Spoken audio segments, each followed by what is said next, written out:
क्या तुमने कभी ये सुना है कि टैम्पॉन के यूज से कोई किसी लाइफ थ्रेटनिंग कंडीशन में पहुंच जाए और उसके जान पे ही बनाए? तो ऐसा ही कुछ केस है एशली डेस्करे का। एशली डेस्करे एक 43 ईयर ओल्ड वुमेन जो कि टेक्सास में रहती है, उसकी तबीयत एक दिन अचानक से खराब होने लगती है। जब वो सो के उठती है तो उसे अचानक से ठंड लगने लगती है और हर आधे घंटे में वो वॉमिटिंग कर रही होती है। तो उसे लगता है कि जो 2 दिन पहले वो एक शादी में गई थी अपने ही एक फ्रेंड के, मे बी वहां पे उसने कुछ ऐसा खा लिया हो जिसके कारण उसे बुखार चढ़ा है। Nothing serious, right? रॉन्ग। अगले 3 दिनों में उसका ब्लड प्रेशर बहुत ही ज्यादा ड्रॉप हो जाता है और वो इवन सांस लेने के लिए भी स्ट्रगल करने लगती है।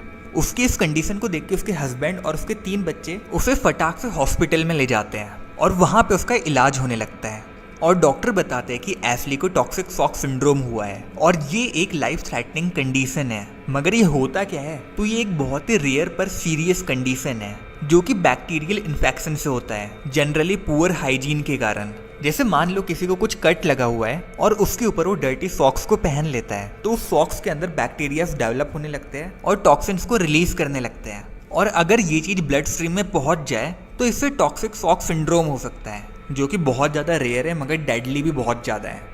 मगर एशली को टॉक्सिक शॉक सिंड्रोम क्यों हुआ था? तो उसका रीजन है टैम्पॉन। तो ये सब होने के 2 दिन पहले एशली एक वेडिंग में गई हुई थी जहाँ पे वो इतनी ज्यादा बिजी हो जाती है कि वो 8 घंटे तक अपने टैम्पॉन को चेंज ही नहीं करती है। मैंने कुछ आर्टिकल्स रीड करे तो वहाँ पे लिखा हुआ था कि जनरली 3 से 4 घंटे में इसे चेंज करना होता है। तो 8 घंटे काफी ज्यादा लंबा टाइम होता है, जिसके कारण बैक्टीरिया यहाँ पे डेवलप हुए और उन्होंने टॉक्सिन्स को रिलीज किया, जिसके कारण ये रेयर टॉक्सिक शॉक सिंड्रोम इसे हुआ।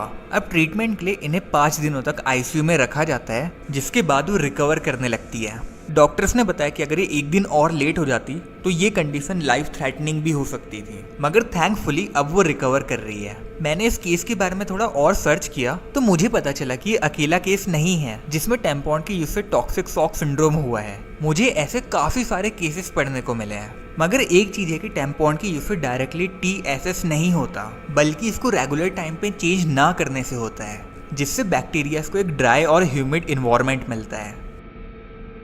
अब अगला केस थोड़ा सा डिस्टर्बिंग है। तो ये केस है एगिस्टाना रूबिनी मेडिनास का, जो कि 24 ईयर ओल्ड स्टूडेंट है और पिछले 3 वीक से मिसिंग है। उसको आखिरी बार अपने फ्रेंड्स के साथ ड्रिंक करते हुए देखा गया था, जिसके बाद वो अपने ग्रुप को बाय बाय करती है और अकेले अपने घर के लिए निकल जाती है। इसके बाद उसके साथ क्या हुआ वी डोंट नो।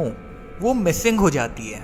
उसके लिए ये पोस्टर भी बनाया जाता है जो जगह जगह पे लगाया जाता है, मगर फिर भी कोई भी इंफॉर्मेशन हाथ नहीं आती है, सिवाय एक चीज के, इसके मोबाइल फोन की लोकेशन, जो कि लास्ट टाइम एक वेस्ट मैनेजमेंट प्लांट के आसपास दिखा रहा था। मगर एगेस्टिना वेस्ट मैनेजमेंट प्लांट में जाएगी ही क्यों भला? तो इसी चीज को पता करने के लिए पुलिस उस वेस्ट मैनेजमेंट प्लांट की तलाशी लेने लगती है। काफी ढूंढने के बाद उन्हें वहां पे एक्चुअल ह्यूमन रिमेन्स मिलते हैं, मगर ये किसके हैं वी डोंट नो। तो पुलिस एगेस्टिना का मोबाइल शुरू से ट्रैक करना स्टार्ट करते हैं और एक मोस्ट प्रोबेबल थ्योरी के साथ सामने आते हैं। तो हुआ ये होगा कि एगेस्टिना अपने दोस्तों से अलग होने के बाद एक बस का वेट कर रही होगी अपने घर पे जाने के लिए। उस टाइम पे वो बहुत ज्यादा ड्रंक थी, साथ में उसकी मेडिकेशंस भी चल रही थी, तो वो डेफिनेटली काफी ज्यादा नशे में रही होगी। और इसी बीच उसका फोन एक डस्टबिन के अंदर गिरा होगा, जिसको निकालने के लिए वो भी डस्टबिन के अंदर कूदी होगी और वहां पे वो अनकॉन्शियस हो गई होगी। अब एक आई विटनेस ने एगिस्टाना को तो नहीं देखा था, मगर उसके पर्स को जरूर देखा था, जो कि डस्टबिन के एकदम साइड में रखा हुआ था। मगर उस आई विटनेस ने इसके बारे में ज्यादा कुछ सोचा नहीं और वहां से बस पकड़ के निकल गया। And now comes the most fucked up part. Bin को खाली करने के लिए एक ट्रक आता है जो कि कम्प्लीटली अनअवेयर है कि इस बिन के अंदर एक लड़की है, और इस बिन को ट्रक के अंदर खाली कर लेते हैं एगेस्टिना के साथ। और इस टाइम पे एगिस्टिना ने शायद कोई भी आवाज नहीं लगाई और ना कुछ स्क्रीम करा, क्योंकि शायद वो अनकॉन्शियस रही होगी, क्योंकि किसी भी आई विटनेस ने कोई भी आवाज नहीं सुनी। तो 60 टन कचरे के साथ एगिस्टिना एक वेस्ट मैनेजमेंट प्लांट में पहुंच जाती है और यहाँ पे उसका फोन पहली बार ऑफ होता है। फोन के ऑफ होने का रीजन रहा होगा क्योंकि वो कचरे के साथ क्रश हुआ होगा, मगर इसी कचरे के अंदर एगिस्टिना भी थी और वेस्ट मैनेजमेंट प्लांट के अंदर हर कोई अनअवेयर था कि कचरे में एक अलाइव पर्सन है। तो प्लांट एज यूजुअली वर्क करता है, कचरा उस प्लांट के अंदर आता है और मशीन से क्रश हो जाता है, और इसी के साथ एगिस्टिना जो कि अनकॉन्शियस थी वो भी क्रश हो जाती है। और मैंने तुम्हें जितनी भी स्टोरी बताई इसके साथ एगिस्टिना की फोन की लोकेशन एकदम मैच कर रही थी, तो मोस्ट प्रोबेबली यही हुआ होगा उसके साथ। और इस प्लांट के अंदर ह्यूमन रिमेन्स भी मिले हैं, जिसकी अभी तक फॉरेंसिक रिपोर्ट तो नहीं आई है, मगर शायद वो एगेस्टिना के ही है। अब अगला केस बहुत ज्यादा ट्रैजिक है। मतलब इस केस में ऐसा कुछ हो जाता है जो कि बिल्कुल भी नहीं होना था। तो ये केस है ब्रॉन्सन बैटर्सबी का, जो कि सिर्फ 2 साल का है। पहले वो अपने मॉम और डैड के साथ रहा करता था, मगर उन दोनों के सेपरेशन के बाद ब्रॉन्सन की कस्टडी उसके डैड को मिल जाती है।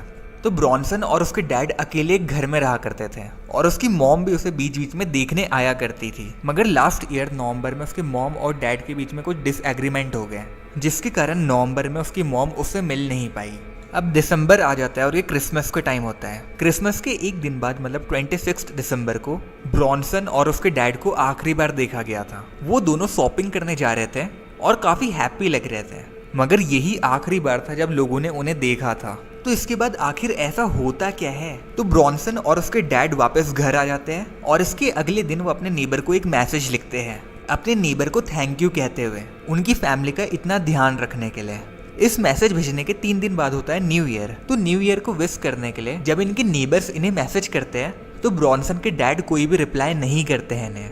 इसके कुछ दिन बाद एक सोशल वर्कर आता है इनके घर पे, जिसकी विजिट पहले से स्केड्यूल थी, मगर उसके लिए भी इस घर के दरवाजे नहीं खुलते हैं। तो वो सोशल वर्कर 2 दिन बाद वापस से इनके घर आता है, मगर फिर भी इसके डोर को नॉक करने पे कोई भी आंसर नहीं दे रहा था।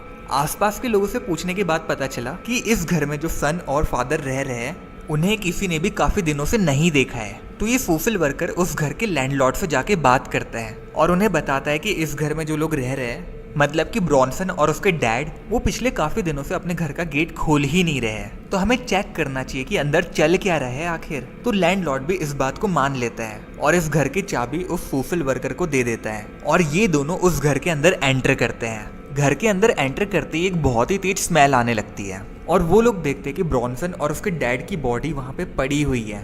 तो ये कैसे हो गया? एक साथ ब्रॉन्सन और उसके डैड की डेथ कैसे हो सकती है? और ब्रॉन्सन तो बस 2 साल का था। तो इन्वेस्टिगेशन के बाद जो चीज पता चलती है वो चीज ट्रूली हार्ट ब्रेकिंग है।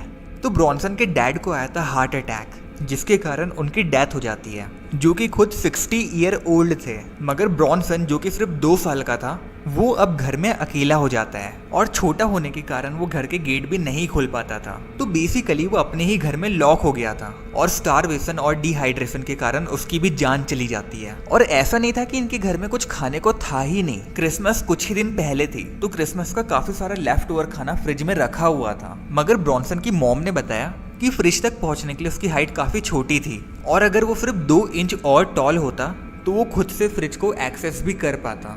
मतलब ये चीज बियॉन्ड इमेजिनेशन है। वी कांट इवन इमेजिन कि ब्रॉन्सन के साथ उसके आखिरी मोमेंट्स में क्या हो रहा होगा।